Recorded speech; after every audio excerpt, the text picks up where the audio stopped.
So, I'm assuming most everybody watching this video is a guitarist, ukulelist, bassist, or some other fretted instrumentalist. And you know, as devoted as we all may be to playing, we do have lives outside of our instruments. Some of us enjoy woodworking, or maybe an occasional pickup game of basketball. I enjoy cooking. Some people like to fiddle with your car engines. Well, you get the idea. We all do things outside of our playing. And no matter how much we take care of our hands while playing and practicing, injuries have a tendency to happen when we engage in our other pursuits. So what happens when you jam your fretting hand ring finger playing basketball and you have a big gig coming up on the weekend? Can you still play and earn that big gig paycheck? Well, I say yes. Let's talk about the Django Rule.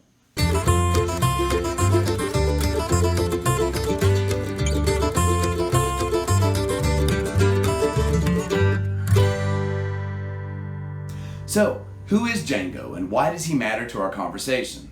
Well, since there's a lot of biographical information on Django Reinhardt on the web, I'll let you make your own deep dive into his life and career. And to save some time, I'll just give you a thumbnail view of why Django is so important. Django Reinhardt was a Belgian gypsy guitarist who as a young man suffered severe burns to his left hand, rendering his ring and little finger essentially useless. So what did he do? Well, quite simply, he proceeded to become one of the most influential jazz and swing guitarists of the mid-20th century. And using mostly just the index and middle fingers of his left hand, he developed a technique which allowed him to play sinuous, scalar lines, jagged and angular arpeggiated runs, and most stunningly, well, to me anyway, he developed a very sophisticated chord melody style. Now, I say he used mostly his index and middle fingers, but if you look at some of the pictures of him and watch some of the available video clips of him playing, and believe it or not, there's not a lot. Occasionally, you can see his ring finger kind of briefly come into play. He might kind of knuckle it over. The point is, he persevered. He used all of his available resources and he overcame what was essentially a career-ending injury. In fact, there's an entire genre of music named after his legacy, gypsy jazz. So, check this out. In the late 60s, a young guitarist from Birmingham, England, lost a portion of his right index and middle fingertips in an accident involving a steel press. Well, sometime later, one of his friends laid a Django record on him and told him all about Django's story. Well, this young guitarist was so inspired by both the story and by what he heard on that record that he ended up fashioning some false fingertips from a plastic bottle which he melted and made little thimbles out of to fit over his fingertips. And he also used some strips of fabric which he had cut from a suede jacket, glued them onto those little thimbles. And he proceeded to, well, relearn how to play guitar, but he also proceeded to create heavy metal. And for those of you who might be thinking, wait a minute, this story sounds familiar, you're right. This young guitarist was Tony Iommi from Black Sabbath. So you might be thinking, well, what does this have to do with you and me and, normal people? We're probably not going to be creating entire genres of jazz or entire genres of rock music. Well, for me, this is actually very personal. For me, my injury was developing carpal tunnel syndrome in my left hand. And it started when I was getting my senior recital ready at the University of Miami in 1994.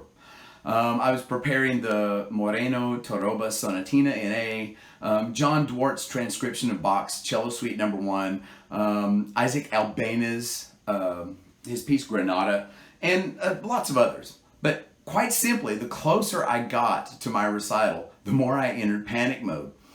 And I became so panicked that I would just jump straight into practicing the pieces themselves without warming up properly. And this was the beginning of my injury. Well, long story short, I had issues with pain and or numbness in my thumb and forefinger for years. It finally got so bad I couldn't play classical guitar for more than 15 minutes at a stretch, so I stopped. But I was able to continue playing electric and acoustic guitar because there was no opposition of the thumb and forefinger because you can hold the guitar like this. But eventually, even playing electric or steel string acoustic became problematic. And by this time, I was a full-time gigging bluegrass musician who was actually faced with the possibility that I might not be able to continue playing. thereby losing my livelihood. So there I was, unable to play, and if I couldn't earn any money, I couldn't pay for my last resort treatment option, which was surgery. So I figured, well, hey, I can play a little bit of slide. I have a dobro, and you know what? Gravity does half the work. So over a gigless weekend, I learned enough about the dobro to play chords and still sing while I was doing this new thing. And after about 3 weeks of gigging playing the dobro, I had even started soloing. Now, granted, it wasn't great, but it scratched that textural bluegrass itch. Eventually, though, I got to where I couldn't even hold the steel between my thumb and middle finger anymore. And I still had 3 to 4 gigs left to make the balance of my surgery money. So I did this. And yes, this is probably the most horrible picture of me in existence. But it worked. And all we did was we gaffer taped the steel to my finger so I didn't have to exert that kind of pressure. So I paid for the surgery, and 3 weeks after the surgery, the doctor told me to resume playing in lieu of physical therapy. My hand is good as new now, and as a result, I take warming up very, very, very seriously. So I thought in order to give a little extra value to this video, and to keep it from just being an inspirational video, I thought that I would give you a brief overview of how I worked out a way to keep playing despite not being able to really hold chord grips on the guitar anymore. And as I mentioned a little earlier, I had learned to play a bit of slide with some help from my dear friend Smiling Bob Lewis. Now, I wasn't an amazing slide player, but I could navigate around fairly well in these G-derived shapes. Now let's think about this for a second. If we play a G chord, notice that the 4th, 3rd, and 2nd strings are open, which gives us a G chord. Okay, if I transpose this up to the 5th fret, it's a C. And if I transpose it up to the 7th fret, it's a D. And then if I take it up to the 12th fret, the octave, well, then of course that takes me back to a G.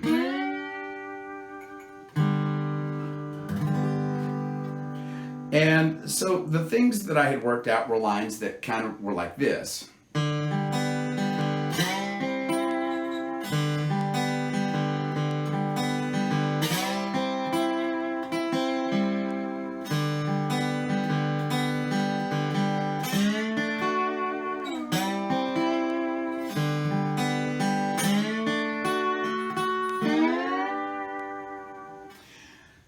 And so my big problem now was how to take what I knew about the guitar, these chord shapes on the guitar, and translate it to the dobro, which is tuned totally differently. Now, we all know the guitar in standard tuning is E, A, D, G, B, and E. And the dobro in standard bluegrass tuning is G, B, D, G, B, D. Sorry about the rattling. I need to tighten the cone up a little bit, and I literally have not played this thing in 5 years, so it needs a setup.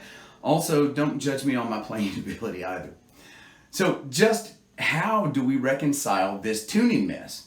Well, have you spotted the solution yet? I'll give you a second to think it over. So right, both instruments have D, G, and B as the 4th, 3rd, and 2nd strings, meaning anything I was able to do on those strings of the guitar would translate by a 1-to-1 ratio to the dobro. So some of the lines that I played earlier on the guitar, things like this.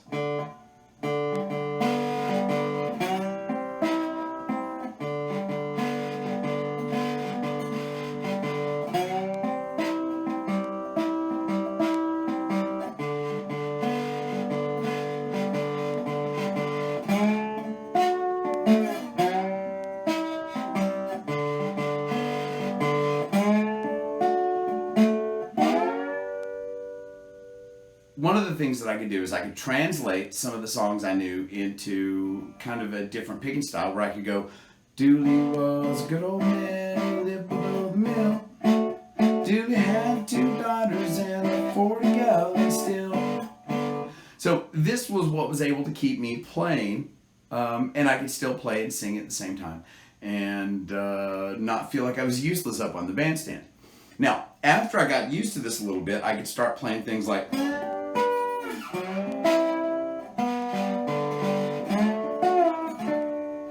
So what I could do is I could elaborate on some of these formations.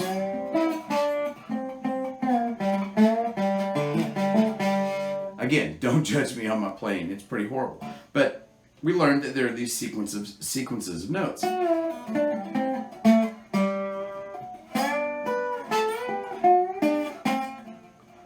My muting's horrible. But these are things that translate back to the guitar. So once I've figured some of these ideas out, this is where the big payoff happened. So back to the guitar, I can now retranslate what I picked up from the dobro back to the guitar.